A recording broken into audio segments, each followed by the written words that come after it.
إن الحمد لله نحمده ونستعينه ونستغفره ونعوذ بالله من شرور أنفسنا ومن سيئات أعمالنا من يهده الله فلا مضل له ومن يضلل فلا هادي له وأشهد أن لا إله إلا الله وحده لا شريك له وأشهد أن محمدا عبده ورسوله اللهم أرنا الحق حقا وارزقنا اتباعه وأرنا الباطل باطلا وارزقنا اجتنابه.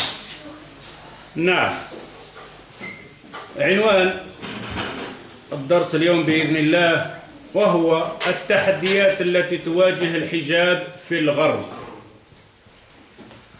Le titre d'aujourd'hui, le rappel d'aujourd'hui, Inch'Allah, c'est le défi qu'il rencontre, on va dire, le foulard, ou le hijab, ou le niqab en Europe. Effectivement, ce titre-là, parce qu'on me l'avait proposé ce titre de cette manière, mais vous allez voir au milieu de DAS, il y a un autre défi plus fort, et plus grand, et plus dangereux que le défi de porter ses vêtements en Europe, c'est-à-dire de s'habiller à Sharia l'Islamia. Alors, dans ces défis-là qu'on doit relever, nous autres les musulmans, la communauté musulmane, le premier défi qu'il faut relever, alors je vais dire en arabe pour que les gens, parce qu'on me dit que je dois traduire, mais traduire ça prend beaucoup de temps, mais je vais lire simplement et après, donc, traduire en français بإذن الله. التحديات الداخلية وهي الأسباب الأساسية في ضعف الأمة. Premièrement, le défi, comme j'avais dit dans le dars passé, le défi donc des musulmans en Europe. Le premier défi qu'il faut relever, c'est le défi de l'intérieur, de la faiblesse des musulmans, de l'intérieur d'eux-mêmes.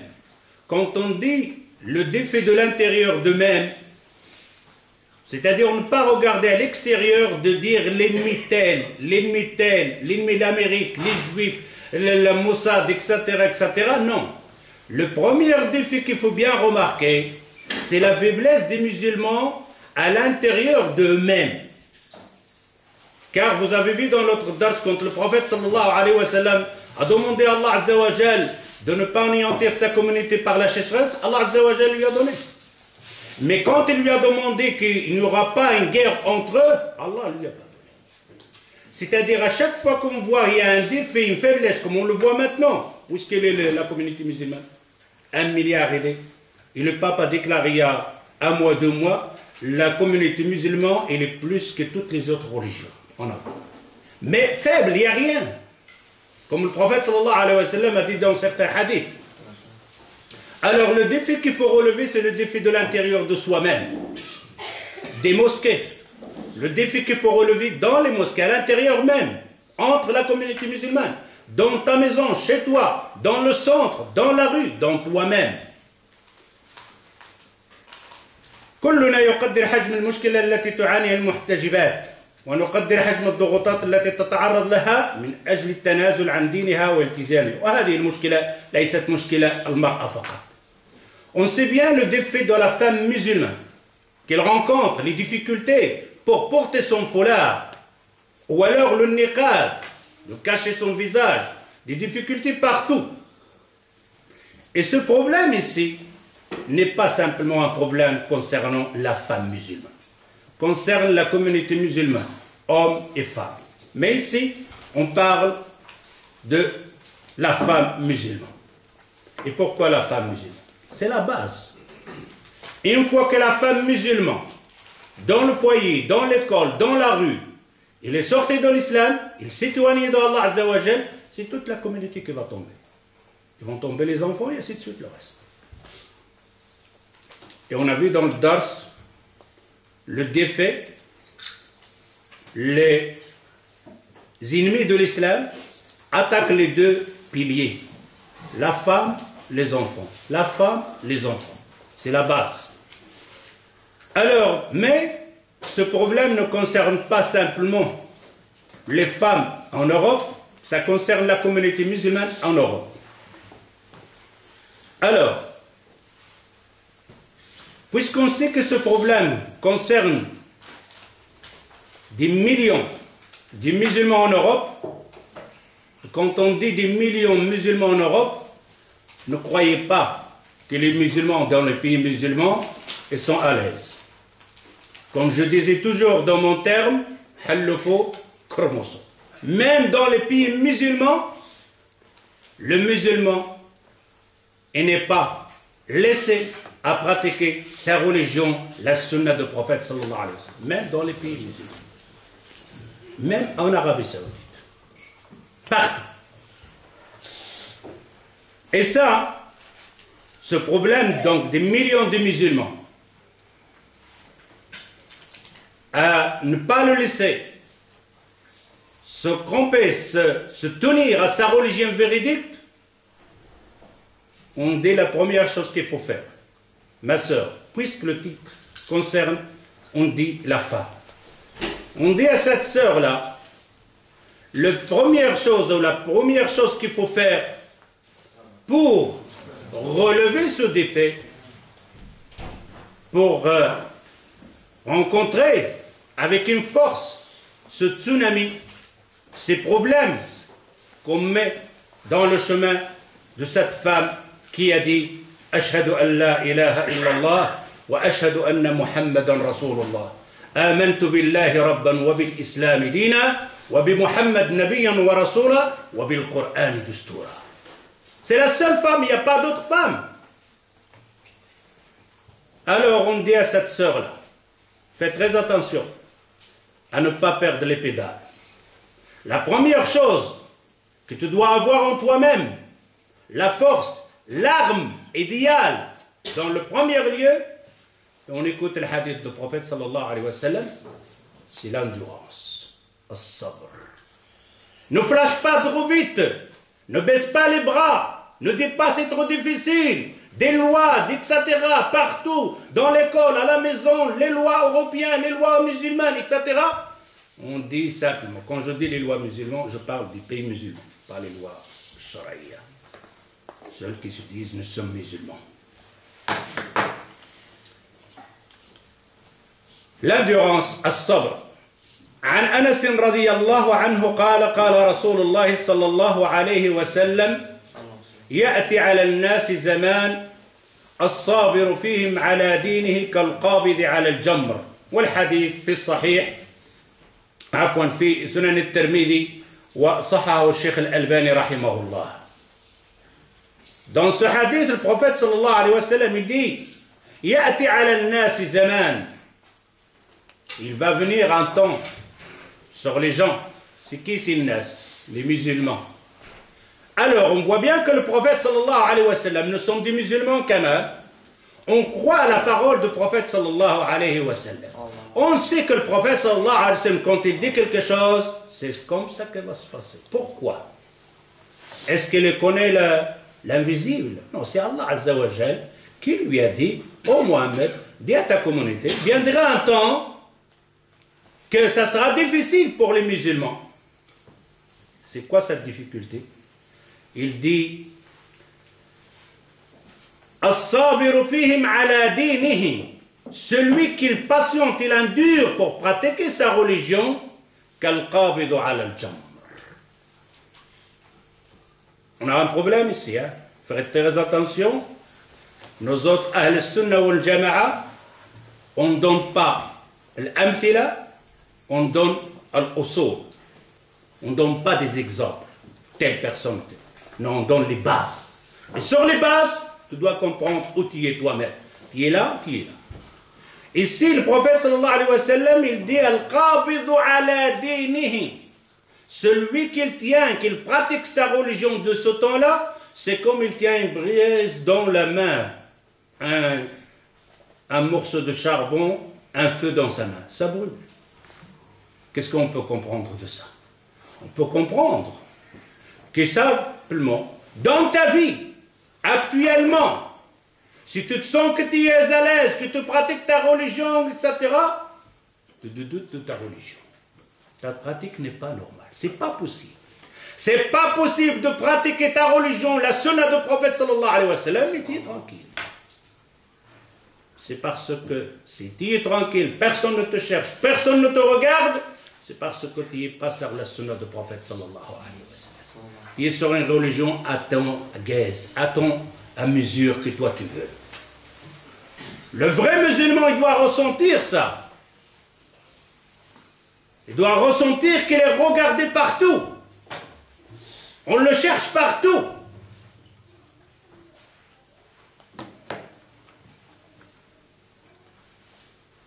Alors, dans un autre riwayat, dans un autre hadith, dans un autre terme, hadith du prophète sallallahu alayhi wa sallam, il dit فَإِنَّ مِنْ وَرَائِكُمْ أَيَّامٍ. Il va venir des jours après vous, par le compagnon du prophète sallallahu alayhi wa sallam. الصبر فيهن مثل القبض على الجمر للعامل فيهن مثل أجر 50 رجلا يعملون مثل عملكم. قال عبد الله بن المبارك وزادني غيره عتبة قيل يا رسول الله أجر 50 منا أو منهم قال بل أجر 50 منكم. والحديث في سنن أبي داود وقال الشيخ الألباني رحمه الله صحيح لغيره. Dans cette riwaya, le prophète sallallahu alayhi wa sallam, il dit, il viendrait un temps que celui qui pratiquera sa religion, comme on a dit, comme il tient une braise de feu dans sa main. Et il dit, le prophète sallallahu alayhi wa sallam, لِلْعَامِلِ فِيهِنَّ مِثْلَ أَجْرُ 50. Celui qui va pratiquer sa religion en ce moment, il a la récompense de 50 personnes. C'est-à-dire, il y a 40 ans, ou 50 ans, 60 ans, 100 ans, celui qui a fait une prière, il est récompensé pour sa prière. En l'année 2012, celui qui va pratiquer sa prière, il est récompensé 50 fois plus que celui-là. 50 fois plus. Pourquoi? Parce qu'il trouve la difficulté. Il trouve la difficulté de prier dans son travail. Il trouverait de la difficulté de prier dehors. Vous pouvez prier dehors? Dans le temps, priez. Aucun problème, il arrive dans la rue, prie. Et on pose la question au prophète sallallahu alayhi wa sallam. Il dit 50 personnes de eux-mêmes, de la catégorie de eux-mêmes, aux 50 personnes des compagnons du prophète sallallahu alayhi wa sallam. Il dit bel 50 minkum. 50 des compagnons du prophète sallallahu alayhi wa sallam. Une prière, ça te récompense 50 compagnons du prophète sallallahu alayhi wa sallam. Actuellement. Et ça va venir encore en pire en plus. Alors ici, comme je disais tantôt, la base c'est celle-ci. Tu pratiques ta religion. On te laisse pratiquer ta religion comme tu veux. Non, c'est parce que tu es sur la sunna du prophète sallallahu alayhi wa sallam. On te laisse, tu fais ce que tu veux. On te dit bravo. C'est parce que tu n'es pas sur la sunna du prophète sallallahu alayhi wa sallam. Rien à faire. Car le prophète, il le dit, ça sera difficile. Dans un hadith, عن أبي هريرة رضي الله عنه قال قال رسول الله صلى الله عليه وسلم من خاف أدلج ومن أدلج بلغ المنزل ألا إن سلعة الله غالية ألا إن سلعة الله الجنة. Ma sœur, deux bases. Deux hadiths que le prophète sallallahu alayhi wa sallam, il te dit, viendrait un temps, ce sera difficile de pratiquer. Ton foulard à l'école, on te l'enlève. Ton djellbab à l'école, on te l'enlève. Ton niqab, on te l'enlève. Et ainsi de suite. Alors, patiente, endure, car tu es récompensé 50 fois les femmes dans le temps du prophète sallallahu alayhi wa sallam. Et ce hadith ici, le prophète sallallahu alayhi wa sallam, il dit celui qui veut arriver, qu'il se lève tôt. Pas dormir. Prendre de l'élan. Se lever tôt, le matin. Et quand on dit le matin, ça ne veut pas dire que tu te lèves le matin. Je veux dire, commencez maintenant à se préparer. Car celui qui se lève tôt, il arrive. Et le prophète sallallahu alayhi wa sallam, il dit Ala inna sil'at Allahi ghaliya. La marchandise de Allah Azza wa Jal, il est cher. La marchandise de qui? La marchandise de Allah Azza wa Jal.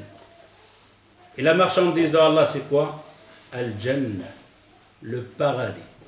tout ce que vous voyez sur ce globe, dans ce ciel, dans ces étoiles, dans cet univers, dans les mers, simplement la fin, le paradis ou l'enfer.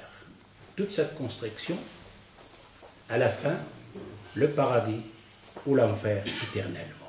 Et tout ce flux, il est parti. Il n'y a rien. Alors, parmi la marchandise de Allah Azza wa Jal, le prophète sallallahu alayhi wa sallam, il dit Al-Jannah, le paradis. Et c'est lui qui veut la marchandise de Allah Azza wa Jal, qu'il paye le prix. On doit payer le prix pour ça. Et payer le prix de ça, ce n'est pas de lâcher sa religion parce que j'ai des difficultés. Je vais lâcher ma religion, je ne vais pas pratiquer ma religion, je ne vais pas m'habiller comme Allah Azza wa Jal m'a ordonné de m'habiller, et je ne vais pas me porter comme l'islam m'a demandé, on m'a ordonné, parce que c'est difficile, on te dit non, tu payes le prix. Ta pratique, il faut la payer. Il faut endurer. Ils ne te laisseront pas. Et une fois que tu baisses les bras, tu as perdu. Et tu ne vas pas dire le jour de jugement, oh, parce qu'on ne m'a pas laissé. Non.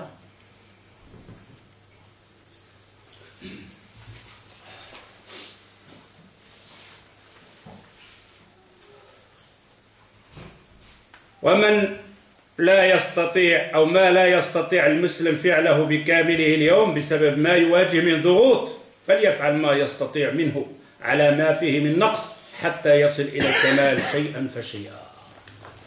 Et celui qui n'y arrivera pas à pratiquer sa religion, la sœur qui n'arriverait pas à pratiquer sa religion, qui ne baisse pas les bras, s'il n'arrive pas à le faire comme il faut, qu'il fait ce qu'il peut. C'est-à-dire qu'il doit chercher tous les moyens de faire ce qu'il peut et ne pas baisser les bras ou aller s'endormir. Juste que tu y arriverais là où Allah Azza wa Jal t'a ordonné. On prend un exemple de l'endurance, un exemple simple. La femme du président de la Turquie, Erdogan, l'élève de Erbakan. Cette femme-là, elle est rentrée avant que le groupe ou le hizb, donc de Erbakan ou Erdogan, rentre au pouvoir. Cette femme-là, elle était dans le Parlement. Ici, on ne parle pas de l'exemple de l'islam ou quoi que ce soit. On parle de l'endurance, de continuer, d'insister. C'est ça qu'on a rappelé, on a ramené cet exemple. Pour ne pas faire le mélange entre c'est ça l'islam, non, là on a ramené simplement l'exemple que cette femme-là, de président Erdogan, elle est rentrée au Parlement avec son foulard. Et le président de la sentence de Parlement, avec son... Il dit, toi, tu sors. Il a fait sortir la femme de Erdogan du Parlement. Vous savez pourquoi? Parce qu'il est interdit de rentrer au Parlement avec le foulard. Il est interdit de rentrer au Parlement turc avec le foulard. Marwa, la femme de Erdogan, il est où maintenant? Il est dans le château ou le qasr de présidentiel avec son foulard. Il n'arrivait même pas à rentrer au Parlement. Et maintenant, il est dans la présidence avec son foulard. Qui a donné ça? C'est l'endurance. C'est la patience. On l'a éjecté de Parlement parce qu'il a porté son foulard. Il se trouve président avec son foulard.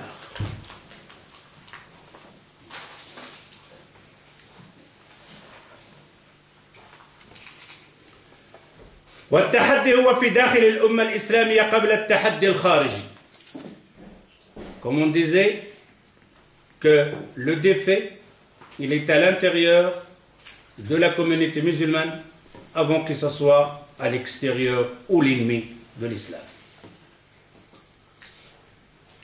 وقد ظهر هذا الهجوم على الحجاب في مصر ذلك البلد المسلم الذي كان خاضعا لتأثير الغرب. Vous allez voir l'argument, le dalil, que le défi c'est de l'intérieur de nous-mêmes. Si on dit en Europe on interdit le foulard ou le niqab, mais est-ce qu'à la première fois a été interdit en Europe ou a été interdit dans un pays musulman? Il a été interdit dans un pays musulman. Parler sur le foulard qui ne doit pas être porté dans un pays musulman. En Égypte. En Égypte, là où il y a la grande université des musulmans, Al-Azhar, c'est en 1899. En 1899. Le hijab, ça ne date pas d'aujourd'hui. Le hijab, le foulard, ça ne date pas d'aujourd'hui, ici en Europe. En 1899, نشر المصلح قاسم أمين, une personne qui s'appelle Qasim Amin, مقالة تحت عنوان تحرير المرأة. Il a écrit dans une revue, ce monsieur qui a étudié en Europe, évidemment, c'est là l'astuce. L'astuce, c'est étudier là-bas et venir propager ton poison à l'intérieur, dans la communauté musulmane.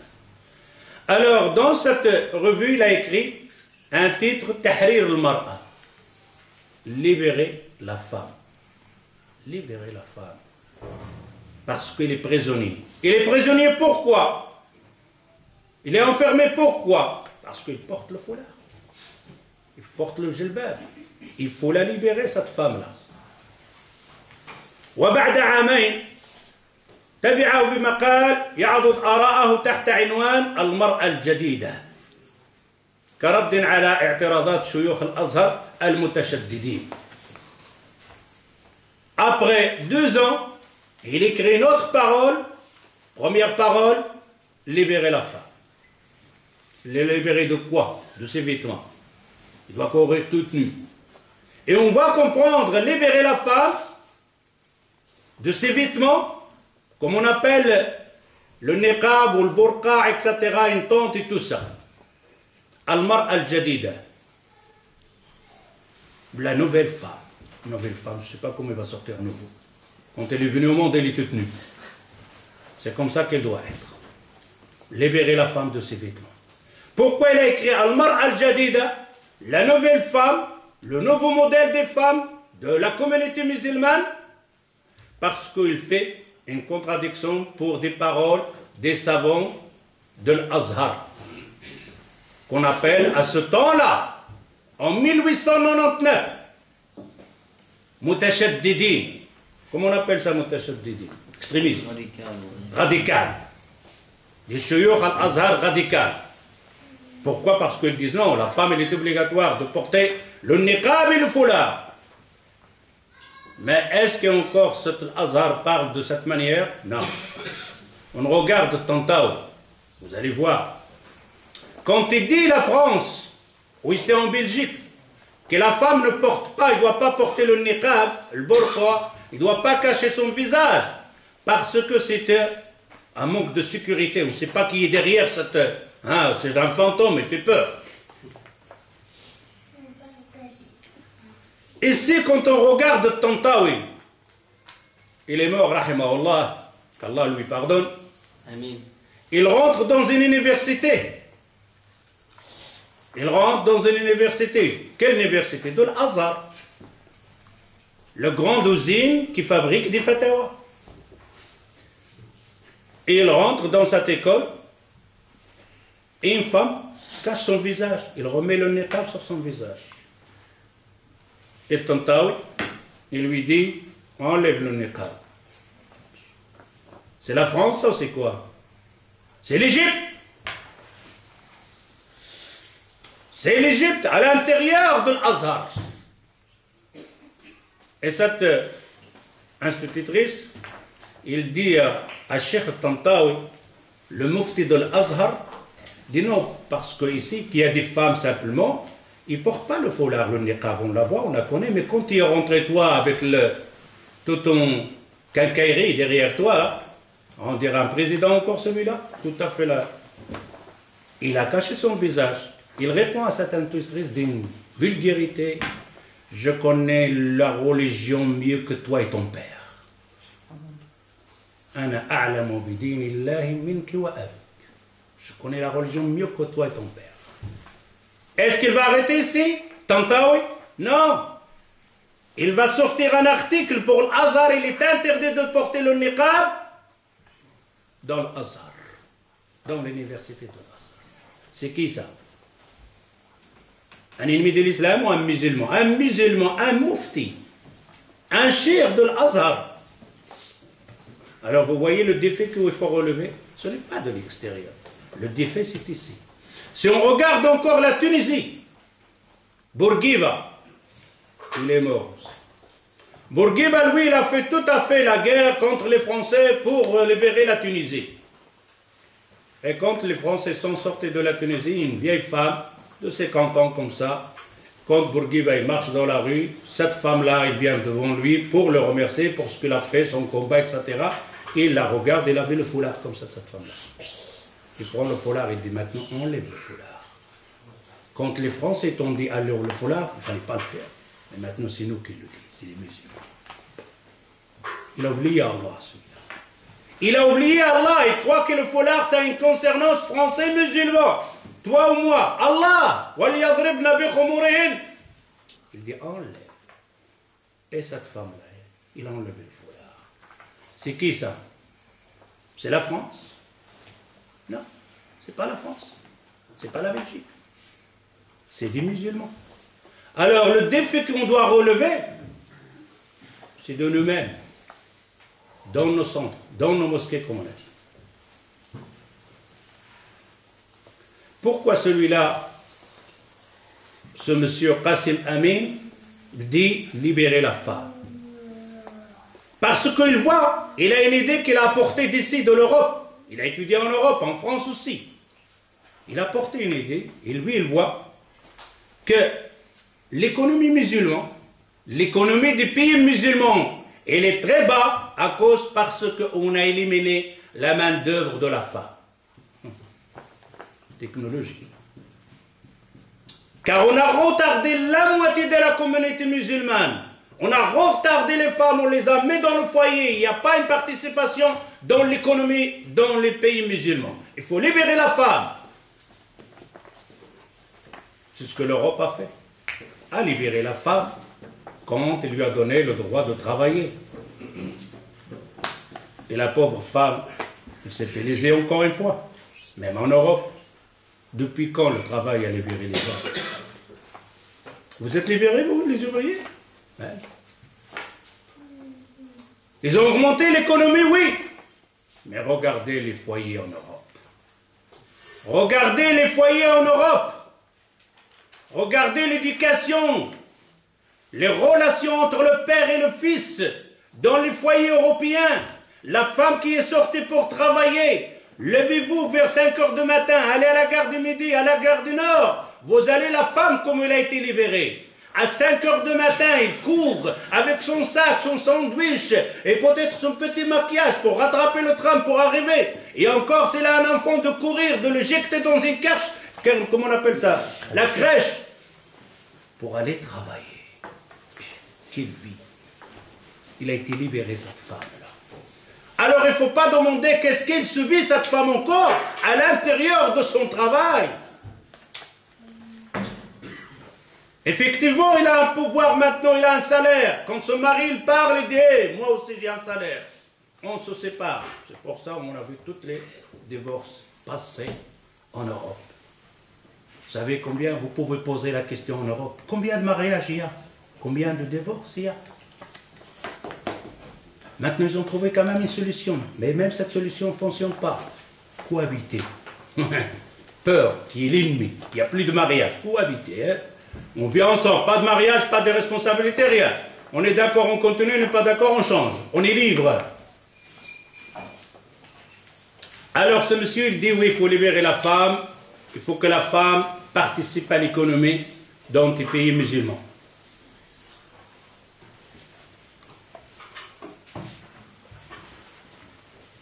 أما الهجوم الخارجي وبالخصوص من المتطرفين فهو يجد قوته في هذه المقالات. Par contre, l'attaque de l'extérieur, ou surtout des extrémistes. Parce qu'il ne faut pas quand même mettre toutes les gens dans le même sac. Il y a des gens qui respectent la religion, des non-musulmans qui respectent la religion, qu'ils se tiennent à la religion, et ainsi de suite, et ainsi de suite. Mais les extrêmes, des personnes extrémistes, trouvent leur parole, leur soutien de ce genre de paroles. Quand vous entendez un ennemi de l'islam parle de foulard, c'est parce qu'il entendait un musulman parler d'un foulard. Parce qu'il entendait Argon, il parle, il est mort lui aussi, parle de ce foulard. Il entendait des musulmans font des blagues sur le foulard. Il dit voilà, ça c'est des vrais musulmans. On appelle des musulmans modérés, des musulmans cultivés.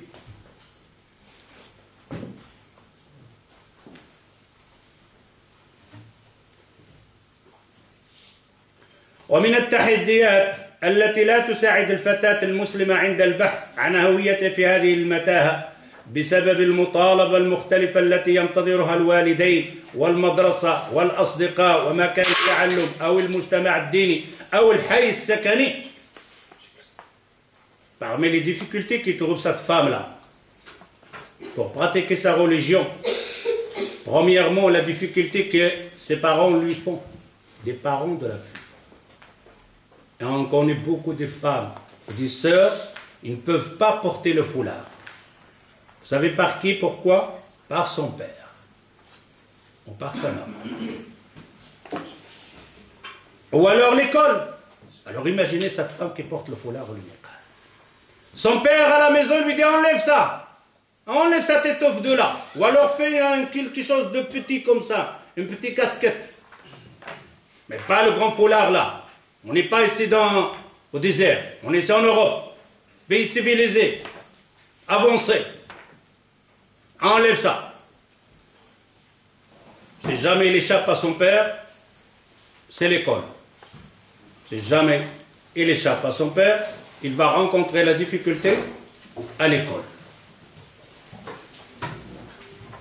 Et si jamais ce n'est pas l'école, c'est les amis, dans le quartier. Enlève ça, pour que tu puisses nous accompagner. Si ce n'est pas les copains ou les copines, c'est le lieu de travail. Si ce n'est pas le lieu de travail, la communauté là où il vit, le quartier où il vit. Alors imaginez cette sœur-là, ses parents, l'école, le lieu de travail, l'université, les amis, le quartier où il vit. S'il est dans un quartier que ces filles-là, ils ne portent pas le foulard, elle est obligée de suivre.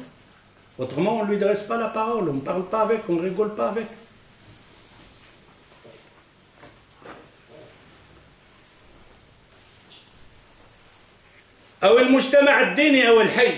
Même la religion, même des gens qui se disent musulmans vont intervenir pour dire enlève le foulard. Comme il a dit celui, le grand mufti de l'Azhar, enlevez le foulard si on vous le demande en Europe. Bon. Vous avez entendu, vous, un mufti juif, il a dit enlevez l'équipage, c'est l'État, vous l'avez entendu ça? Alors où est-ce qu'il est le défi? Le défi, c'est à l'intérieur de nous-mêmes. وأن المسلمين يستمدون بعض قوتهم من الذين ينتقدون الإسلام بدعوى محاربة التطرف فكلما زاد الضغط الخارجي اتجه المسلمون إلى التمسك أكثر أو إظهار انتمائهم لدينهم. Et alors ces musulmans faibles aussi, c'est-à-dire nous et nos sœurs, d'où ils attirent acquérir leur force? De ces extrémistes aussi.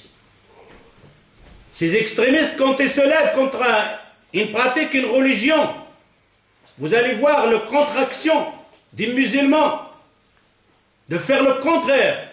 Car nous, les musulmans, c'est comme ça. On se relève simplement quand elle nous tape sur la tête. Dès qu'on reçoit des coups, simplement on se saisit pour regarder qu'est-ce qui se passe. Autrement, on est là, on dort. Et alors tu vois, ces musulmans, ces sœurs-là, qui sont contre cette loi-là, ils sont contre cet extrémisme d'empêcher une femme de porter le foulard, comme on a vu en France, comme on a vu ici en Belgique.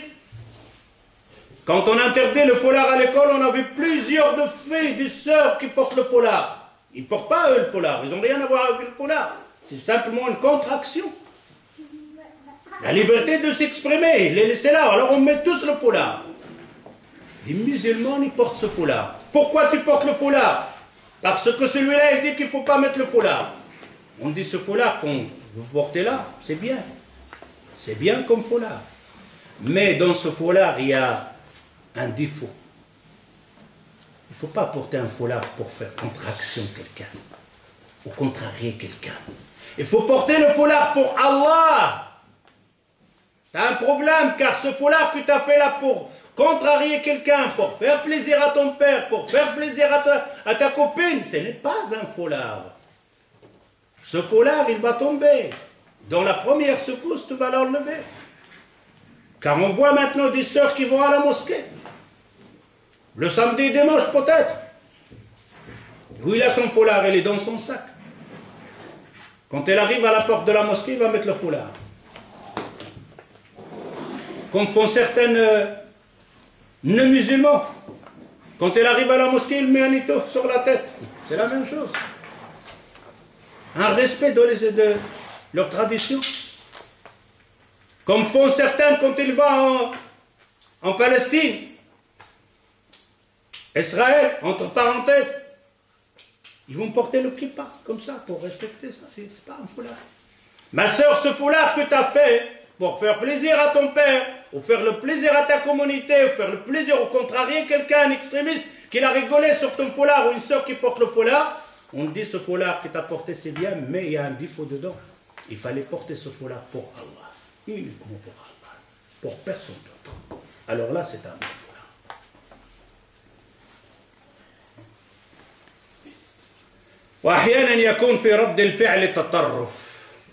Et parfois, dans contre-action, quand un ennemi de l'islam il te fait un mal, tu réagis, mais tu réagis mal aussi.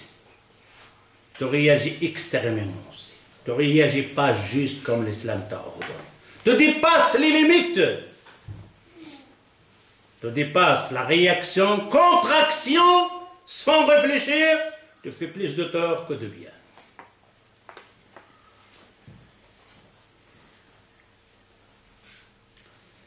Un philosophe, quand vous entendez philosophe, ça, vous savez ce que ça veut dire. Un philosophe algérien, il s'appelle Malik ibn Nabi. Malik ibn Nabi. Il dit أن بعض الأوروبيين يطبقون على المسلمين لعبة الثور الإسبان حيث يلوحون لهم بقطعة الثوب الحمراء فيثور المسلمون حتى تخور قواهم في ردود أفعال زائدة وغير موزونة. Regarde ce qu'il écrit ce Malik ibn Nabi.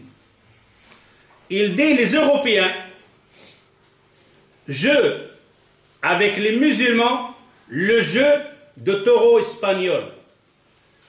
Le taureau espagnol, olé. C'est comme ça qu'ils jouent avec les musulmans en Europe.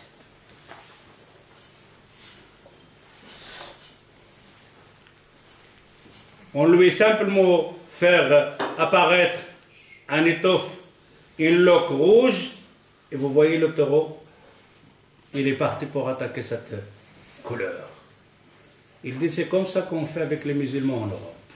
Effectivement, on est comme ça. On est devenu comme le taureau de l'Espagne. Un foulard, interdit de foulard, on se lève, ouh, mudaharat, manifestation, on est contre, on attaque. Tout d'un coup, ce n'est plus le foulard, c'est la barbe, c'est le djellaba, ou je ne sais pas quoi, c'est l'adhan, c'est le menara. Alors ce n'est pas une étouffe, le taureau, le mskin, le pauvre, le taureau, il a qu'une étouffe simplement. Non, c'est partout des étouffes. Sans arrêter d'installer, de réfléchir, qu'est-ce qu'il faut faire, étudier la chose. Non, on est là, on ronfle, on dort, on regarde les matchs, etc. Le football. Qu'est-ce qu'il dit, Jazeera? Donc en France, ils ont interdit. Demain, le Mudahara. Le taureau, il est parti. Demain, encore un autre problème qui va atterrir de là. Vous les repartez de là. Jusqu'on est fatigué. Aucune étude. Rien. On attend simplement ce que le Jazeera va dire, ou je ne sais pas, la TF1, ou je ne sais pas quoi, et alors on se lève pour chanter, danser comme un singe. Pas d'études, ni dans les mosquées, ni dans les universités. Il n'y a pas des gens qui connaissent les lois européennes de s'installer, de s'asseoir avec les gens qui connaissent dans l'islam, de regarder ces lois-là, comment les contrarier avec des lois. Car on dit que nous sommes dans un pays qui a la liberté, on appelle la démocratie. Alors où sont ces études que nous autres on fait? À part simplement ces contre-actions. Et parfois on réagit, comme je disais tantôt, on réagit très très mal. Comme le taureau. Hier, donc, on m'a passé un taureau là. Dès qu'il est sorti, il a sauté les deux barrières là, il était directement dans ceux-là qui sont là. Il les a écrasés tous. Pourquoi? Parce qu'il n'avait pas de contrôle, ce taureau. C'est comme ça nous autres on fait.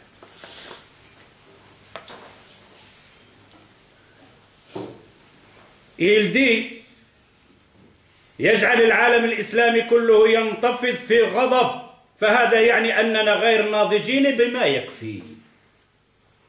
On réagit, contre-action à chaque fois qu'il nous sort quelque chose. On est là, on est assis. Demain, ils te disent le foulard c'est interdit, on se lève. Le niqab c'est interdit, on se lève. Quelqu'un qui a écrit quelque chose, caricature sur Mohammed sallallahu alayhi wa sallam, on se lève. Où est-ce qu'elle est l'étude de ces caricatures? En Danemark, les élèves à l'école, ils ont été chercher c'est qui Mohammed, pourquoi ils sont fâchés les musulmans? À l'école, le premier jour, dès qu'il est rentré à l'école, l'institutrice dit non, on ne parle pas de ce sujet, non, on veut savoir qu'est-ce qui s'est passé. Pourquoi les musulmans ils se sont révoltés contre... Ils commencent à chercher après Mohammed. Et nous autres, nous sommes où? Ça y est, on est parti, on attend la prochaine fois pour l'étoffe rouge pour un autre sujet. Ce n'est pas ça, la communauté musulmane. Contraction, pas d'études, pas de recherche, rien. فهذا يعني أننا غير ناضجين بما يكفي. Ça montre qu'on n'est pas encore mûr comme il doit être un vrai musulman. وهو يعني أننا في موقف فعال لا في موقف فعل. Nous sommes dans la situation contre-action. Nous ne sommes pas dans la situation action. Il y a une différence que je fais inaction entre contre-action. Je suis là, je ne fais rien. J'invente rien, j'étudie rien, je cherche rien. Je dors, je mange, etc. Je vois une action qui ne me plaît pas, je fais contre-action. Pourquoi une action ne viendrait pas de la communauté musulmane? Pourquoi pas un effet, un travail, une idée vient de la communauté musulmane? Nous, on est là, c'est pour ça, on fait simplement contre-action, mais pas d'action. وعلى المسلمين أن يمارسون الفعل الإيجابي لا الانفعال السلبي مما يفعله الآخرين. Alors les musulmans doivent faire les actions positives et non les contre-actions négatives. رد فعل. Il dit رد فعل, le contre-action, c'est toujours quelque chose contre l'autre chose, mais dans le sens opposé, mais qu'ils ont le même poids. À chaque fois que tu dis quelque chose, tu dois répondre une autre parole contre ce que tu viens de dire, dans le même poids, mais dans le sens opposé. D'après ce que tu as fait comme action, l'autre il va te donner l'action telle qu'elle est, mais dans le sens opposé. Nous autres, même parfois, on dépasse la limite. Pourquoi? Parce qu'on n'a pas étudié l'affaire. C'est après, quand on a fini, on dit non, je n'aurais pas dire comme ça, je n'aurais pas dire comme ça, je n'aurais pas répondu comme ça, je n'aurais pas réagi comme ça, et ainsi de suite. Vous avez vu en Hollande, bon, ça c'est une personne. En Hollande, la personne, là, comment il s'appelle, je ne sais pas le nom, il avait écrit quelque chose sur un film sur l'islam, une femme, etc. Et l'autre le tue. C'est quoi ça comme action? Est-ce que c'est une action? Et après, tu as fait quoi? Ça a avancé à quoi? Ce n'est pas ça. Premièrement, on va voir à la fin, notre comportement. Est-ce que c'était du comportement des musulmans? Dans la rue, dans le voisinage, dans notre travail, dans notre voyage, comme je disais dans les autres doros. Nous d'abord. وهو يعني أننا في موقف فعال لا في موقف فعل وعلى المسلمين فعلينا نتعلم كيف نواجه التحديات. Alors à ce moment-là, on doit étudier comment se comporter avec ces défis. Comment se comporter avec ces sujets qui sont donc de l'actualité. Comment se comporter avec ces problèmes qu'on met pour la communauté musulmane. Alors, c'est ce que je vous dis. Le titre, il parle de l'hijab. Mais quand j'ai commencé à préparer ce dars, j'ai dévié sur le hijab à quelque chose d'autre. Dans ma recherche, j'ai trouvé quelque chose de plus grave. Là, quand on regarde, je me suis dit, ils sont en train de nous jouer ici le jeu de taureau aussi. Le problème, ce n'est pas le foulard. Le grand problème, ce n'est pas le niqab. Le grand problème, ce n'est pas de s'habiller comme l'islam t'a ordonné. Un autre problème plus grave, un défi plus grave que ça. C'est ce qu'on va voir maintenant. التحديات القانونية في أوروبا. قانون منع الحجاب والنقاب في بعض الدول الأوروبية. ومن أبشع القوانين ما وقع في أمريكا. En Europe, ils ont raison. Ils ont un parlement. Ils ont voté pour ça. C'est comme ça qu'ils fonctionnent. Ils font des lois. Ils ont la majorité. Alors, toi, le musulman, tu ne sais pas contrarier ces lois avec des lois? Tu n'y arriverais pas? Tu ne peux pas ou tu peux? La réponse, je ne sais pas. Je n'ai jamais essayé. Je n'ai jamais essayé. Et d'ailleurs, même si je veux faire quelque chose, où est-ce qu'elle est la communauté musulmane? Où est-ce qu'elle est l'accord? Où sont les mosquées? Où sont les associations? Rien. Pour contrarier ces lois. Alors j'ai trouvé une loi. Quand j'ai comparé la loi en France d'interdire le niqab, et en Belgique aussi, je dis bon, cette loi, cet article d'interdire de porter le niqab, on ne va pas discuter ce que raison par raison, car raison par raison, sans aller plus loin, tu ne dois pas être académicien pour savoir que c'est une loi injuste. Comme il a fait une femme. Je ne sais pas si c'est ici ou ailleurs. Le policier le prend, il dit enlève le niqab parce qu'on ne te connaît pas. Et un motard, il arrive là, casque là. Il dit celui-là, tu le connais. Celui-là, tu ne l'arrêtes pas, qu'il enlève le. Lui aussi, dans le casque, tu ne sais même pas qui est là. Une femme ou un garçon, un homme, un délinquant, quoi. Dans son casque, dans ses vêtements en cuivre. Là. Pourquoi tu n'arrêtes pas celui-là? Pour le connaître aussi, c'est qui? Alors, on reste ici, j'ai trouvé un canon, une loi qui s'appelle la loi Amir. Canon Amir, vous pouvez le trouver sur l'internet. Canon Amir. مأساة أطفال مسلمين أمريكيين نشأوا مسيحيين يكرهون الإسلام. Vous allez voir la loi qui s'est passée en Amérique, qui n'a pas simplement atteint le foulard ou le hijab, où il atteint un point de vue de comment s'habiller, il atteint les enfants des musulmans, à les rendre des chrétiens et des gens haïr l'islam. Enfants musulmans, de le changer, de le mettre chrétien et pas chrétien, un chrétien extrémiste, radical. Haïr les musulmans. Ça, c'est une loi. Ça, c'est le danger. Ce n'est pas la question de foulard, c'est la question de nos enfants, les enfants de nos enfants. C'est là que ça se joue. Il nous a distraits avec le foulard, mais il y a quelque chose d'autre qui est caché derrière. Alors on va voir cette loi en Amérique. Est-ce qu'il y a parmi nous qui n'a pas entendu cette famille qui s'appelle Rihab Amir et son mari Mohamed ou Ahmed Amir? Rihab Amir et son mari Ahmed Amir vivaient en Amérique. Et cette famille, il a rencontré des difficultés, une injustice envers elle et son mari et ses enfants. Si jamais arrive à ce qu'il arrive à cette famille, à un de nous, il perdra les pédales. Il ne regarderait pas où il est le foulard ou pas le foulard. Car ce qui est arrivé à cette famille secoue les montagnes. Et c'est des lois qui viennent des pays, soi-disant, de la démocratie. Vient de l'Amérique qui propage la démocratie et l'égalité, etc., etc.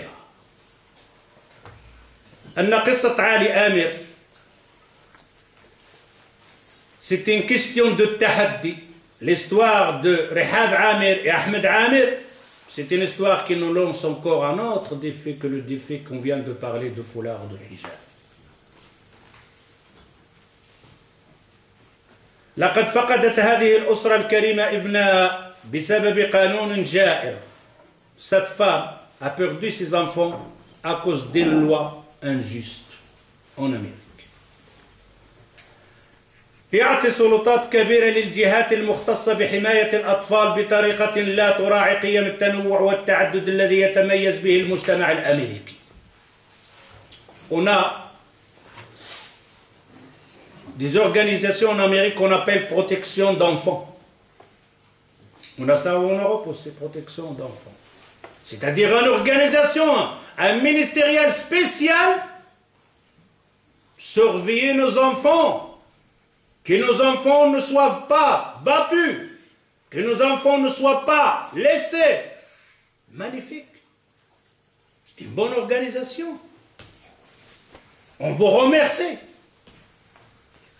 La démocratie, de nous faire cette organisation, de nous donner un coup de main, pour que nos enfants ne soient pas victimes d'une injustice. Mais on va voir est-ce que c'est vraiment cette organisation pour protéger les enfants ou alimenter les enfants.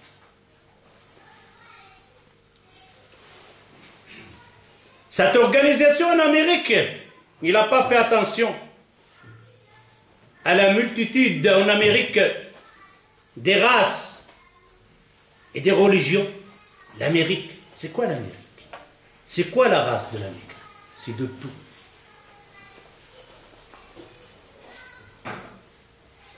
أضف إلى ذلك أن الأسر التي تعرضت للمشاكل من هذه الجهات تؤكد أن هذه الجهات تعاملهم بطريقة عنصرية مقيتة. Et beaucoup de gens se sont plaints de ces organisations, soi-disant, protection d'enfants, car ils pratiquent le racisme contre des gens qui ne sont pas de leur peau ou de leur race.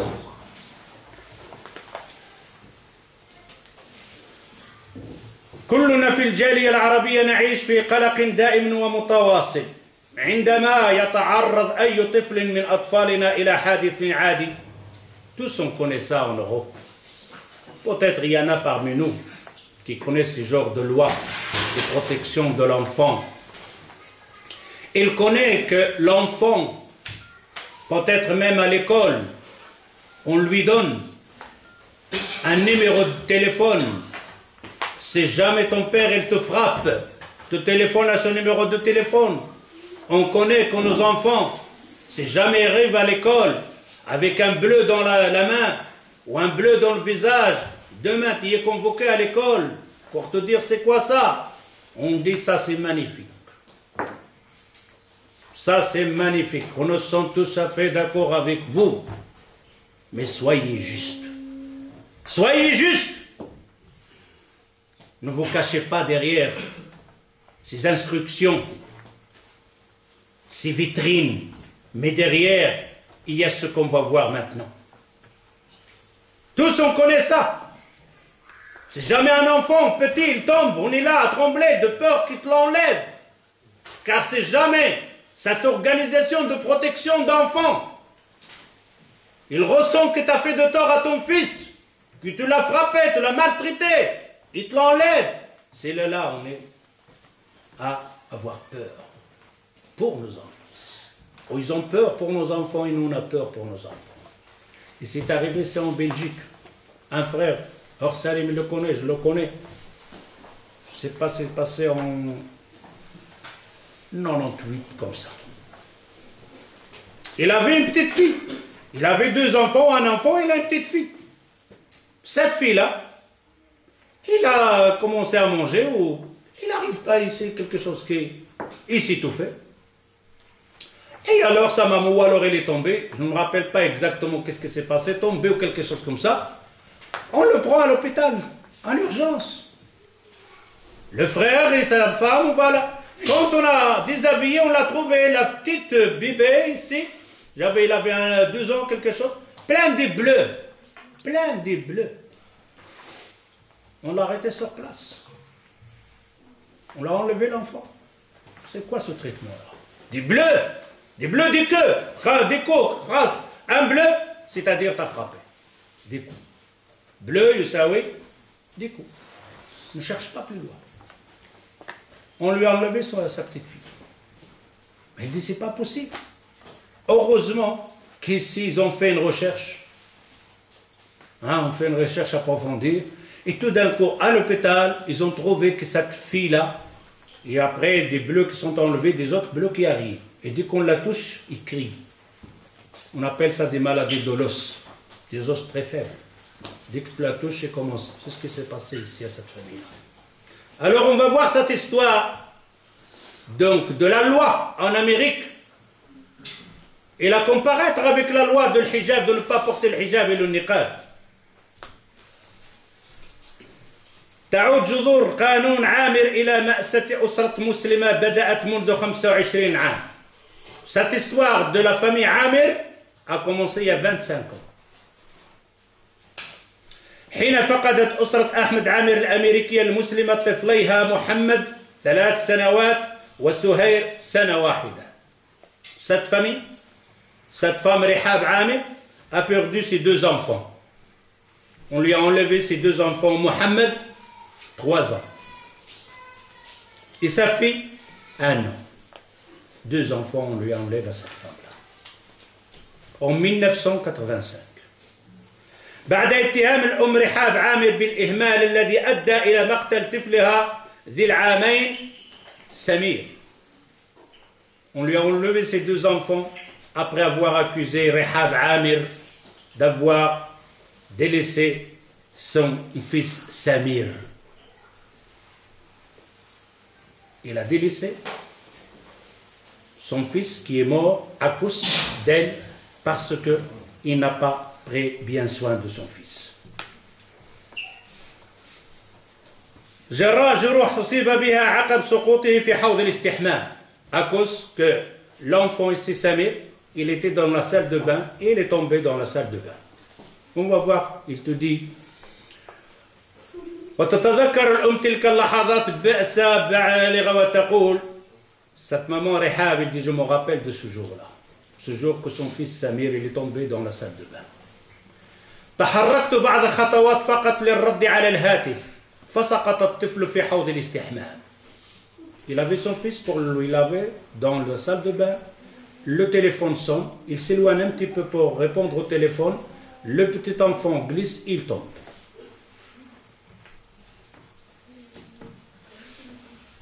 Il meurt. لكن المحكمة سجلت القضية على أنها جريمة قتل متهمة الأم بالإهمال. Mais le tribunal a jugé que c'est un meurtre. Car cette maman a délaissé son fils, n'a pas pris bien soin de son fils. وقرر قسم الخدمات الإنسانية بولاية ميشيغان Khadamat, une autre association concernant donc l'insaniya, l'humanité. Protection de l'enfant, une association. L'autre association, un organisme, intervenir et aider l'humanité. En Michigan, en 1985, نقل حضانة الطفلين محمد وسهير إلى أسرة أخرى لرعايتها. L'enfant il est mort, Samir, on lui enlève ses deux enfants, Mohamed et Souhair, pour le donner comme garde à une autre famille. Vous avez vu? Ça se passe ici, en Europe. Mais nous, on dort. Jusqu'à ce que ça peut arriver à quelqu'un de nous. Ce qui est arrivé ici, ça peut arriver à n'importe qui. À n'importe qui! Ça peut arriver ce qui est arrivé ici. Que ce soit en Belgique, que ce soit en France, que ce soit en Italie, que ce soit... Même si c'est arrivé en Amérique, c'est arrivé ici, peut-être c'est déjà arrivé, on ne le sait même pas. Peut-être c'est arrivé à plusieurs enfants et foyers musulmans, mais on ne sait de rien. Alors, on lui enlève ses deux enfants parce qu'il n'est pas apte à être une bonne maman. Car il a délaissé son petit-fils. Alors il n'est pas apte. On lui dit, toi, Rihab Amir, tu n'es pas apte à être une bonne maman. Alors on prend ses deux enfants et on le donne à une autre famille en garde. وعلى مدى عام حارب الوالدان الإعادة الطفلين إلى حضانتهما. ورغم أن المحكمة قررت الإفراج عن الأم الحامل في ذلك الوقت لعدم كفاية الأدلة على القتل، رفضت وكالة الأسرة المستقلة وحكومة ولاية ميشيغان إعادة الطفلين لولدهم. La femme, Rehab, on l'a libérée de prison. On va voir pourquoi on l'a libérée après. Pourquoi? Parce qu'il n'y a pas d'argument solide. Parce qu'il n'y a pas d'argument solide pour la juger comme meurtre. Et on l'a libérée. Mais on ne peut pas vous rendre vos deux enfants. Pas d'argument solide, mais pas de retour d'enfant non plus. رفضت وكالة الأسرة المستقلة وحكومة ولاية ميشيغان إعادة الطفلين لوالدهم. بل أخذت المولود الثالث زينب. Il a refusé de remettre les deux enfants à ses parents. Il va faire encore plus, de lui enlever encore sa petite fille Zainab, troisième. من مستشفى الولادة وصرخت الأم قائلة لا تأخذوا مولدي مني. Il est sorti de la prison car il doit accoucher. Et dans l'hôpital, dès que le bébé il est venu au monde, la police elle était là. رعاية الأطفال. L'organisation de protection d'enfants elle était présente. On lui a offert le petit né Zainab, la petite fille Zainab. On lui a enlevé. Et il crie, n'enlevez pas ma petite fille. Pas de réponse. C'est la protection des enfants.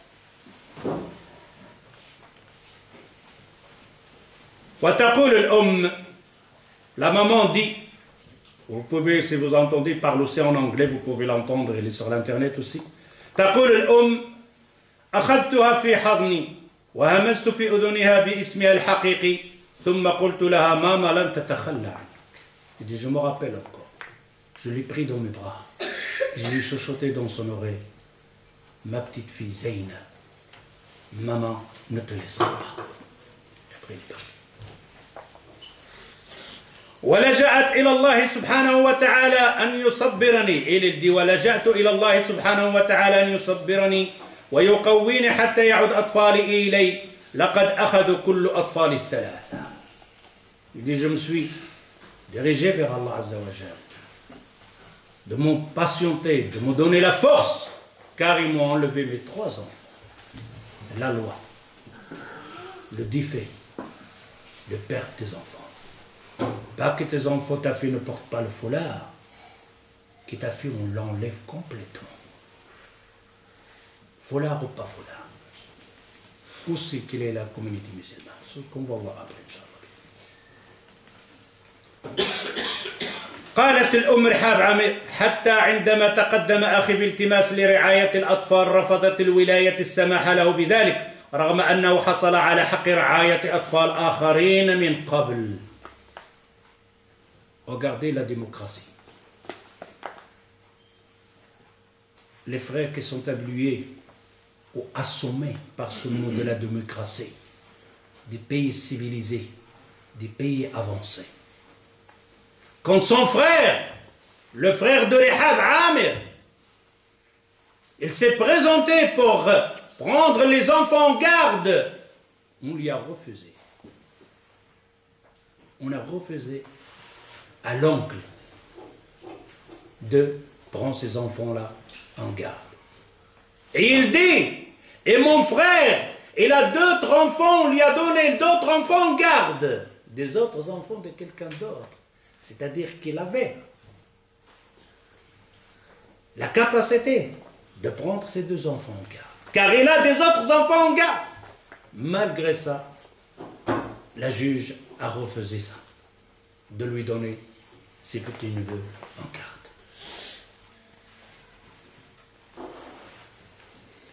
وتضيف الأم من بين دموعها لقد وضع أولادي في رعاية أسرة مسيحية متطرفة منحت أطفال أسماء مسيحية ونشأ أطفال متحيزين ضد المسلمين والإسلام. La démocratie, le défi qu'on doit relever, allez dormir, allez se chamailler entre nous, mosquée contre mosquée, centre contre mosquée, telle personne avec ça, el hizb ici, l'autre hizb par là, l'autre groupe par là, l'autre groupe par là, et les études ils sont ici, et les qawanin ils sont ici. Ça a questionné tous le jour de jugement sur ça. Sur ce qui est passé en Amérique, nous sommes responsables. Eux d'abord les premières et nous les deuxièmes. Et comme je vous ai dit, ça se peut que c'est passé déjà ici. Il n'y a rien. Qu'est-ce qu'elle a fait cette organisation de la démocratie de l'Amérique? De ces deux enfants, il les donnera à qui? Il les donnera à une famille chrétienne. Famille chrétienne. Chrétien simple? Non. Chrétien radical, extrémiste. Il change les noms à Mohammed ou Souhaïl. Il leur donne d'autres noms. Il les a élevés, cette famille-là, chrétiens, les deux enfants, des radicales. Mohammed ou Souhaïl, ils sont grandis en détestant les musulmans et l'islam. Mohammed ou Souhaïl. Les lois, canon, la protection des enfants. ولهذا السبب رفض قسم رعاية الاجتماعية إعادة الطفلين أو منح الرعاية للأخ. C'est pour ça qu'ils ont refusé de donner, leur remettre les deux enfants, car ils sont devenus des chrétiens radicaux. Comment on va te donner des enfants, des chrétiens radicaux? Ils n'aiment pas les musulmans, ils n'aiment pas l'islam. وتحكي الأم, la maman disait, لقد انفصل أولادي عن ميراثهم الحقيقي. Mes enfants sont séparés de leur héritage véridique, héritage de l'islam. Les parents musulmans sont éloignés, façons, carrément coupés.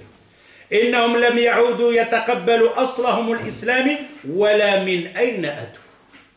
Sont devenus, ces deux enfants n'aiment pas leur origine, ni l'islam, ni le lieu d'où ils sont venus. Ils haïssent ces choses. وفي عام 2001 en 2001 اتصلت أسرة عامر بأولادها ليكتشفوا أن الأولاد يعتقدون أن أمهم هي من قتل أخيهم الصغير سمير.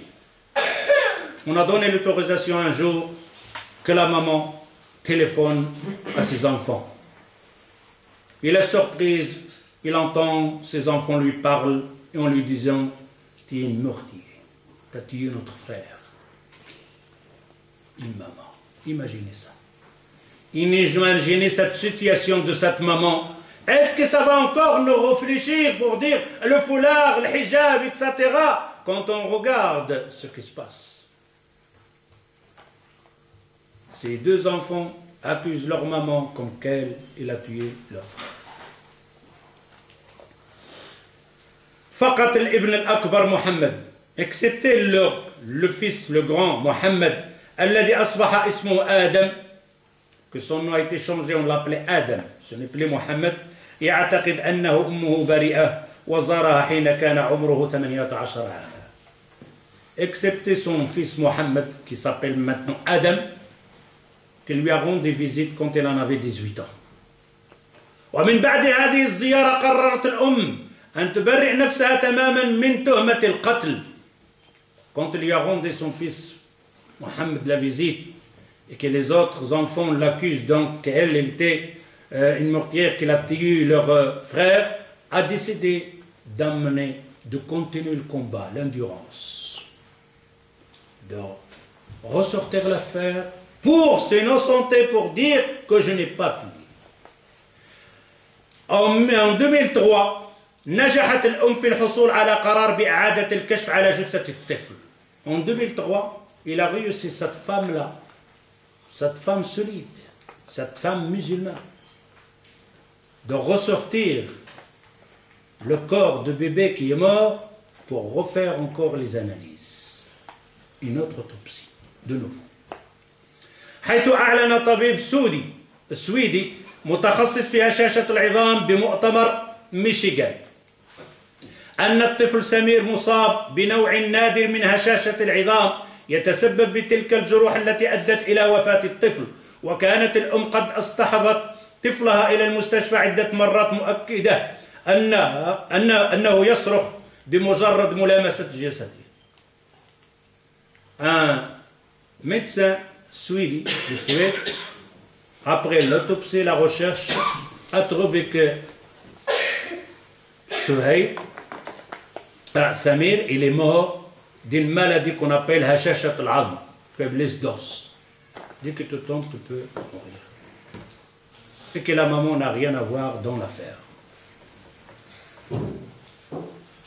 Et qu'elle, la maman, dit, ce n'est pas que ça. Combien de fois il a porté son fils, Samir, à l'hôpital, pour déclarer, dire que dès que je le touche, il crie. Il a un problème avec les os. Pas une fois. Tout ça, c'est inscrit. On n'a même pas fait attention à ça. عقب ظهور الأدلة الجديدة توجهت أسرة عامر إلى المحكمة التي قضت أن موت الطفل كان نتيجة سقوط غير مقصود وأن الأم بريئة. Dès que les résultats donc de nouveaux analyses, les nouvelles analyses, la maman elle a porté ses analyses au tribunal, à la femme, au juge, au gouverneur de Michigan, comme quoi qu'elle était innocente. Voilà.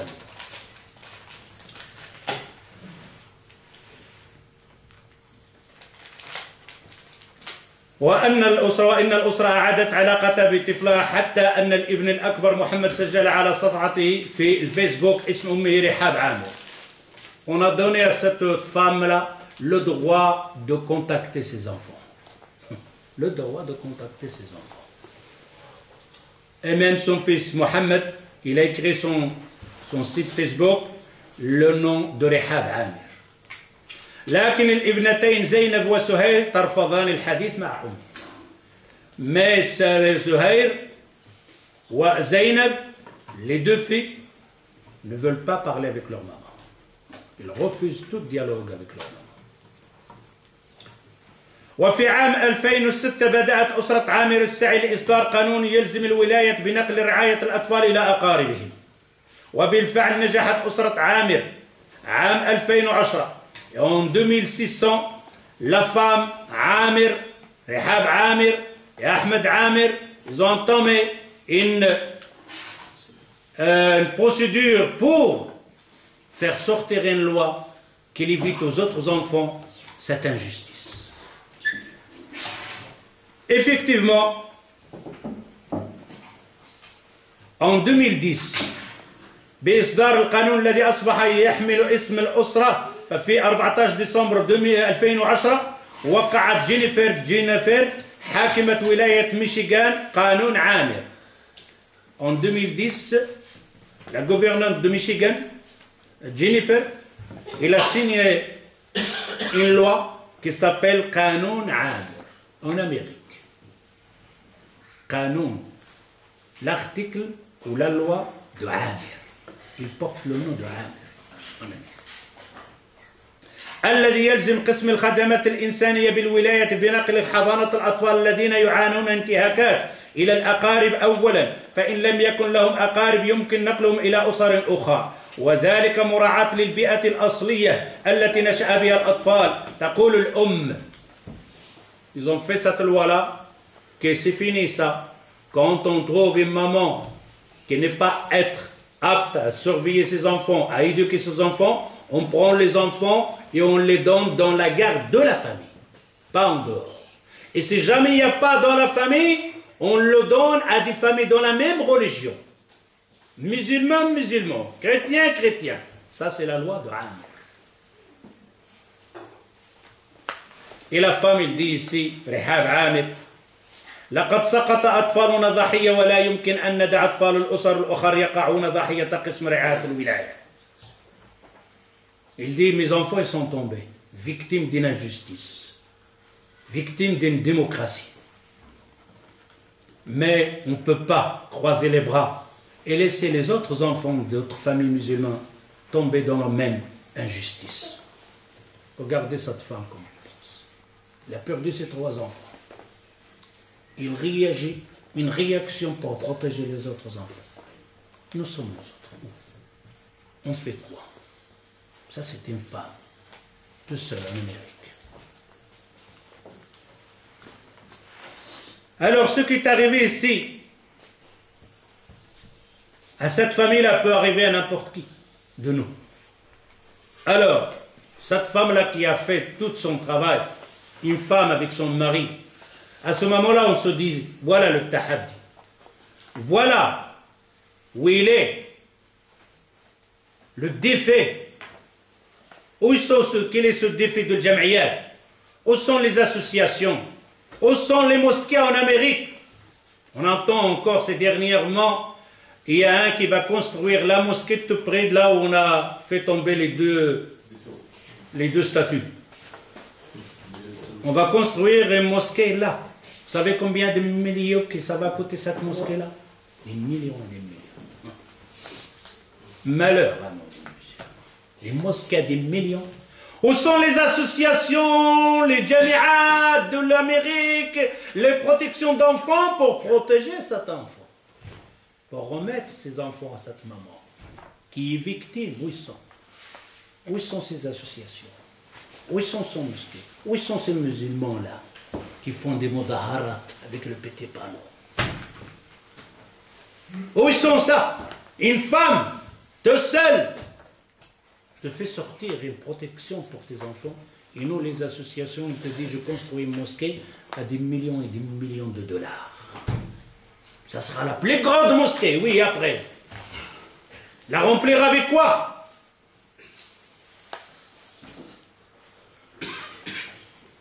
Non, il a réussi cette femme-là.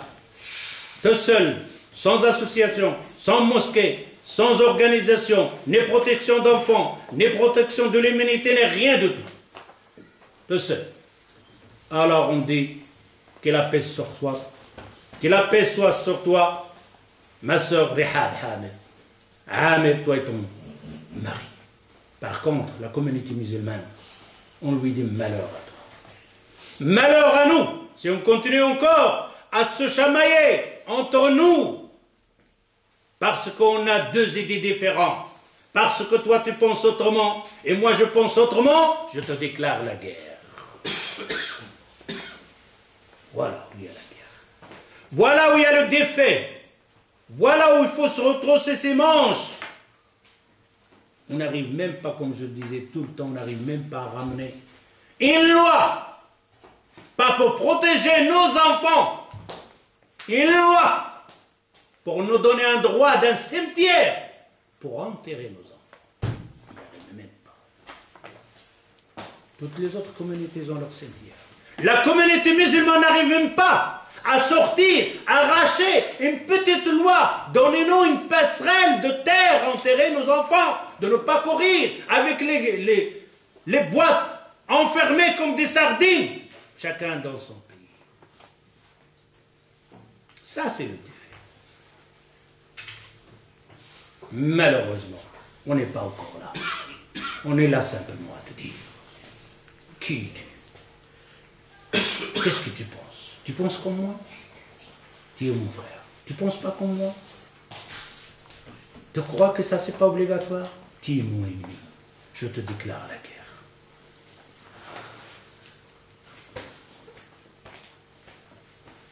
التحدي يجب أن يكون بالدعوة الحسنة لا بالعنف والإرهاب.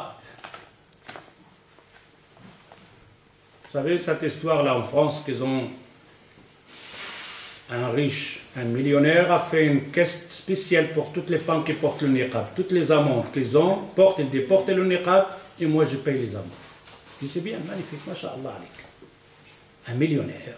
Il dit aux femmes de France, pas de problème, porte le niqab. Dès que l'amende arrive, tu me l'envoies, c'est moi qui paye. On dit à ce monsieur, jazakallah, qu'Allah azza wa jalla. Mais c'est pas ça. Pourquoi les pires encore? Allez remplir encore leur caisse pour une loi qui est injuste. Ramène cet argent-là de faire sortir une loi, d'annuler cette loi injuste, de ne dire non parce que c'est te porte le foulard qui est dans la sécurité. Où est-ce qu'il est la sécurité? Depuis quand c'est arrivé la sécurité? Parce que la femme, il cache son visage. Vous avez ce cachet de visage en Europe, ça existait aussi. Un étoffe qu'on fait descendre sur le visage. Après, c'est devenu simplement donc l'église le jour du dimanche. Après, on l'a enlevé tout. Ça existait ici. Le niqab. Vous pouvez taper en 1950, en 1940, vous allez trouver sur les vidéos des femmes avec le niqab ici en Europe.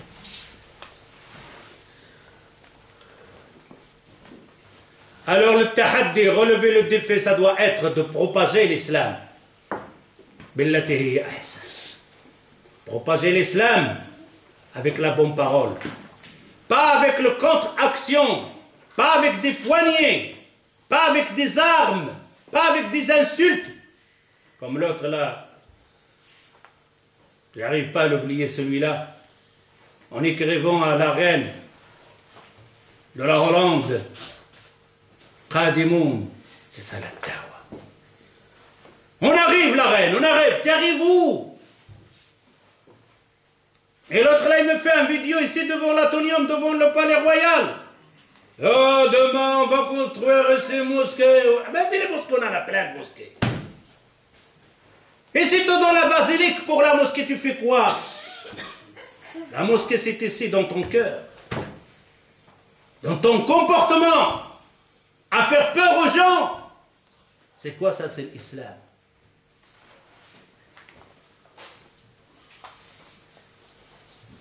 Alors, propager l'islam, est-ce que ça doit être dans un climat de paix ou dans un climat de guerre? Est-ce qu'on peut propager l'islam dans un climat d'insécurité, de la méfiance? Non. L'islam peut être se propager dans l'écoute de l'autre, dans la bonne parole, de dire ce que tu penses, sans plus. Ça peut propager l'islam, car l'islam de lui-même, il est fort.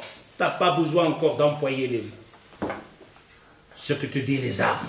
L'islam en lui-même, il est aussi fort. Vous entendez qu'il y a autant de millions des Européens rentrent à l'islam. En Allemagne, hadith wa la haraj, des millions des Allemands deviennent des musulmans. En Espagne, en Belgique, en France, en Amérique.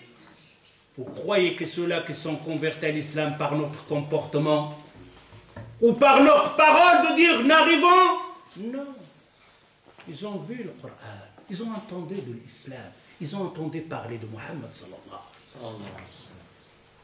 Rien.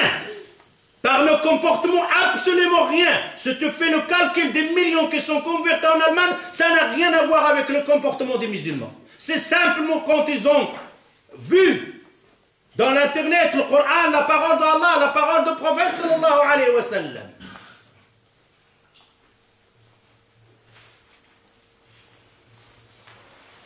Car la violence ne propage pas l'islam. La violence propage la violence. Je vais finir ici parce que le temps, je vais éliminer quelques feuilles.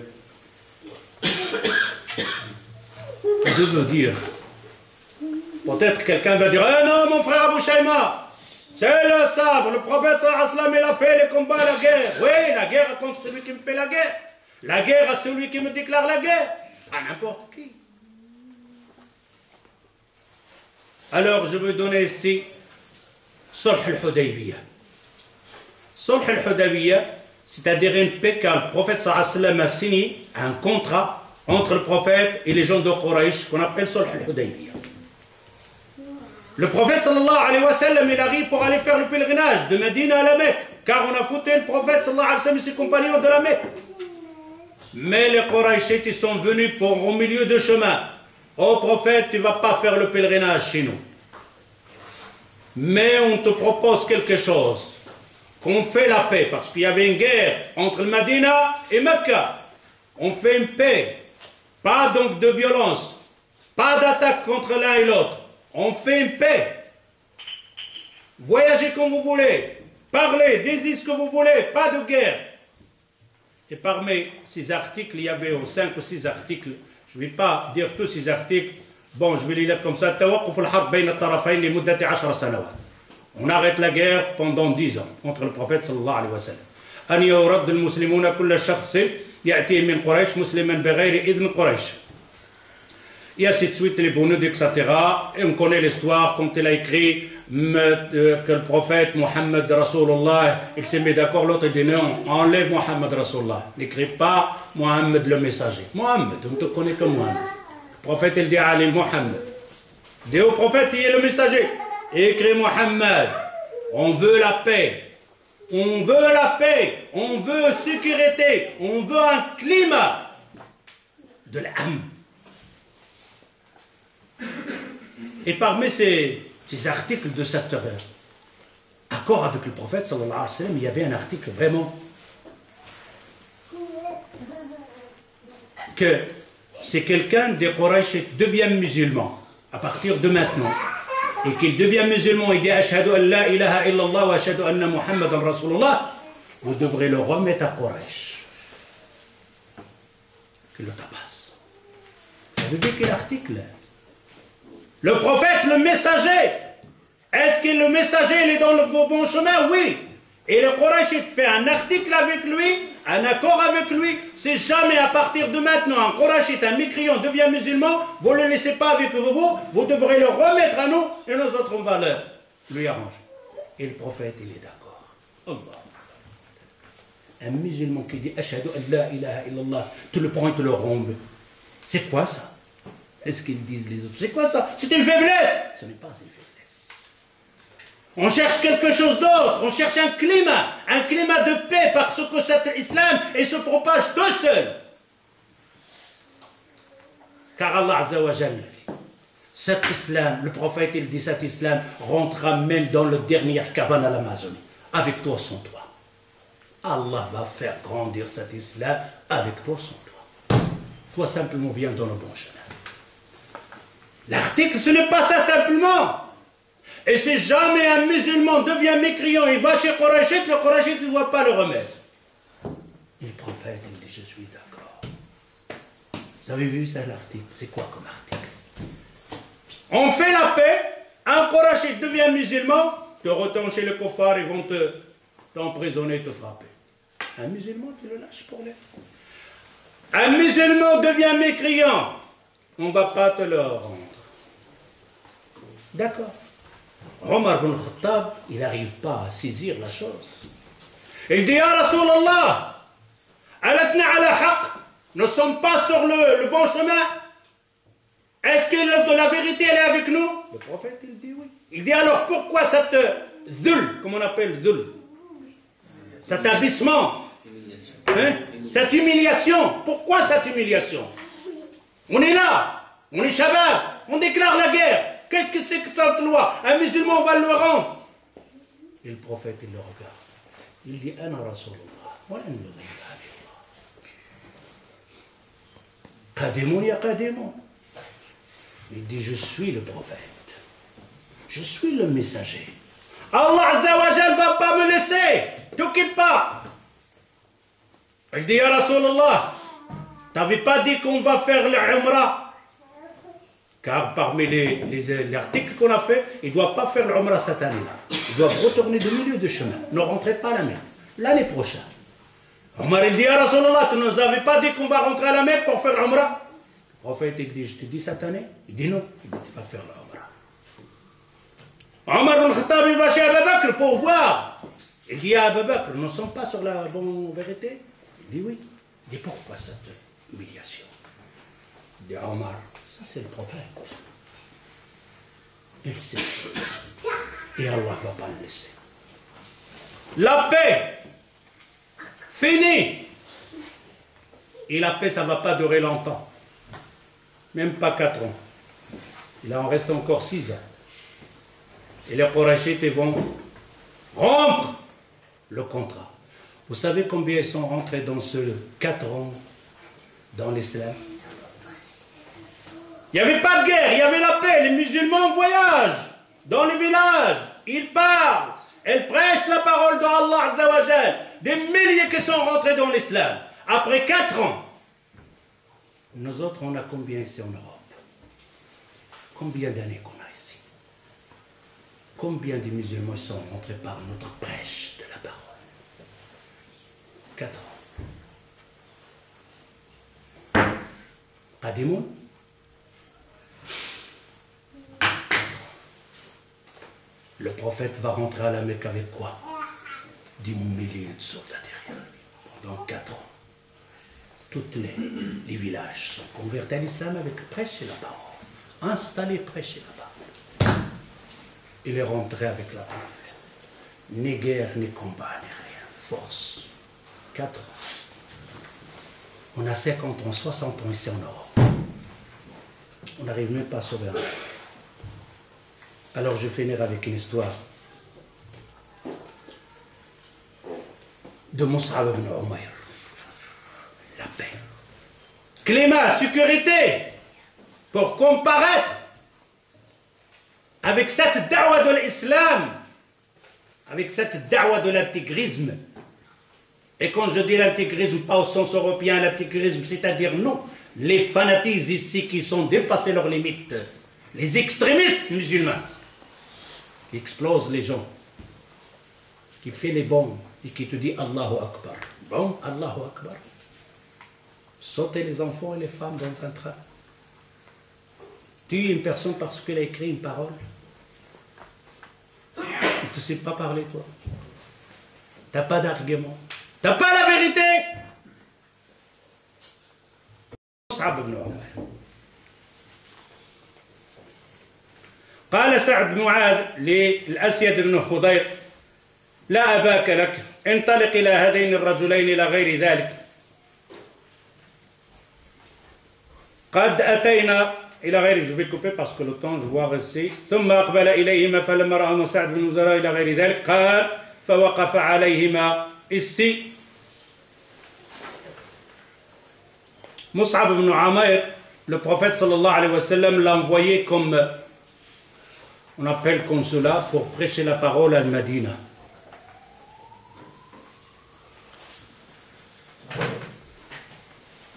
As'ad ibn Zurara, le chef de la tribu donc de Medina, quand il a vu Mus'ab ibn Umayr assis par le gens à Medina, il leur dit, Allah il dit, le prophète dit, et alors autour de lui, Mus'ab al-Medina, les mécréants, il écoute Mus'ab ibn Umayr. Alors ici il dit فلما رأى أسعد بن زرارة قال لمصعب بن عمير هذا سيد قومه قد جاءك فأصدق الله فيه قال مصعب إن يجلس أكلمه. Ils ont dit à Mus'ab, voilà Zurara, le chef de la famille. Il dit, s'il vient, je vais lui parler. S'il vient, je vais lui parler. Il ne lui a pas dit قادمون. قال فقوف عليهم متشتما فقال ما جاء بكما إلينا تسفهين ضعفاءنا. Zurara, As'ad ibn Zurara, il vient chez Sa'd ibn Waqqas avec son lance. Il la met dans sur terre comme ça. Il lui dit, pourquoi vous venez ici vous autres? Qu'est-ce que vous parlez avec nos hommes, et nos femmes et nos enfants? Vous voulez les sortir, les égarer? Comme ça il parle. C'est comme ils disent les autres aussi. Le chef de la tribu, il fait attention à sa communauté. Il dit à Sa'd ibn Waqqas, qu'est-ce que tu fais ici? À Mus'ab ibn Umayr, qu'est-ce que tu fais ici? Pourquoi tu parles avec notre tribu comme ça? On a notre religion, on a notre dogme. Allez, dégage. Retire-toi d'ici, sors de ce village.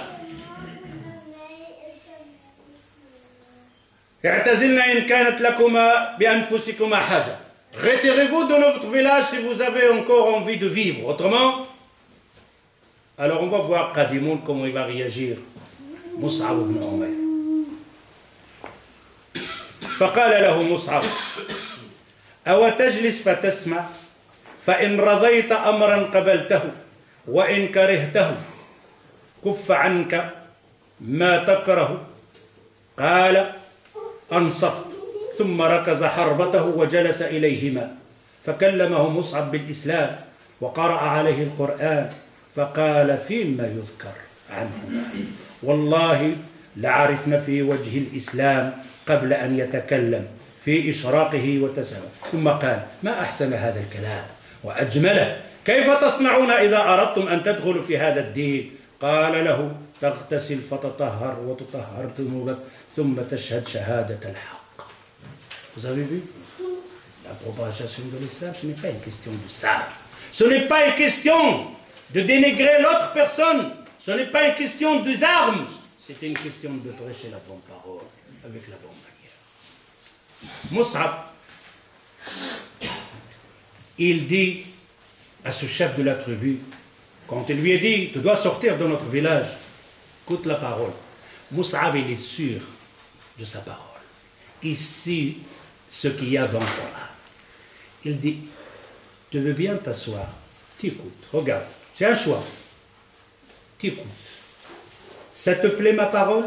Tu la mets. Ça te plaît pas ma parole? Je te laisse, tu n'entendras plus jamais parler de moi.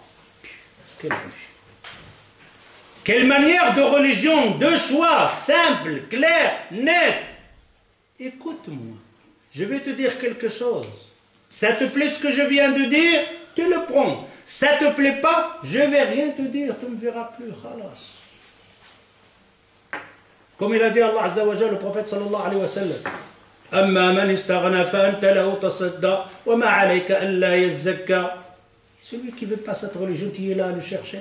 Et s'il ne veut pas se convertir à l'islam, laisse. Demande aux autres qui veulent cet islam. Et le chef de la tribu, il dit, une bonne parole. Il dit, allez, dis-moi ce que tu vas dire. Ah oui, parce que c'est ça. C'est le mantiq, la logique des choses. T'écoutes. Et tu regardes ce que je vais dire. C'est là le problème entre nous. Écoute ce que je vais te dire. Ça te plaît ce que je viens de dire? Prends-le. Ça te plaît pas? Jette-le. Là, c'est on a les problèmes. Où est le problème? Tu as quelque chose à me dire? Donne. Ça me plaît, je le prends. Ça me plaît pas, je le prends pas. Khalas. Je te finis la guerre, tu ne fais pas la guerre. Tu ne vas pas me faire rentrer dans la tête ce que je ne veux pas. Et alors le chef de la tribu, il dit, elle parle. À peine qu'il lui a dit quelques versets dans le Coran, il dit, les secrets, cette parole. Stop. Comment on fait pour rentrer dans cette religion? Comment on fait? C'est comme ça qu'ils sont rentrés tous ceux-là en Europe. Avec cette parole qui est dans le Coran. Avec cette force qu'il y a dans la parole de Allah Azza wa Jalla et la parole du prophète. Et je laisse, assieds-toi, écoute, ça te plaît, tu le prends, ça te plaît pas, je te laisse. Ni moins ni plus.